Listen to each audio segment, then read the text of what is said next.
Le chrétien peut être tenté de vivre sa foi comme un tête-à-tête exclusif avec Dieu, en oubliant qu'il est le Dieu et Père de notre Seigneur Jésus-Christ. Ou bien comme un tête-à-tête exclusif avec Jésus-Christ, en oubliant que Jésus se veut entièrement tourné vers le Père. C'est pourquoi la prière est adressée au Père par le Fils dans l'Esprit. C'est un mouvement de l'âme qui se laisse mener par le souffle divin vers Dieu Père, qui se donne à son Fils, et qui par son Fils et par son Esprit se donne aux hommes. La logique de la prière chrétienne s'inscrit dans la vie. C'est l'amour fraternel, le désir de donner à son tour, de faire vivre. Croire en Dieu, d'après le Nouveau Testament, et croire en son amour inlassable pour chacun et pour tous. C'est croire en cet amour incarné en Jésus-Christ.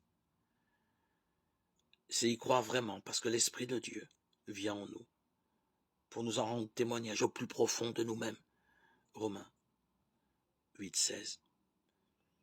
La vraie réponse à l'amour de Dieu pour nous requiert notre amour envers les hommes, notre bienveillance, notre pardon, le don de nous-mêmes pour Dieu et pour la vie des autres. Voici comment s'est manifesté l'amour de Dieu au milieu de nous.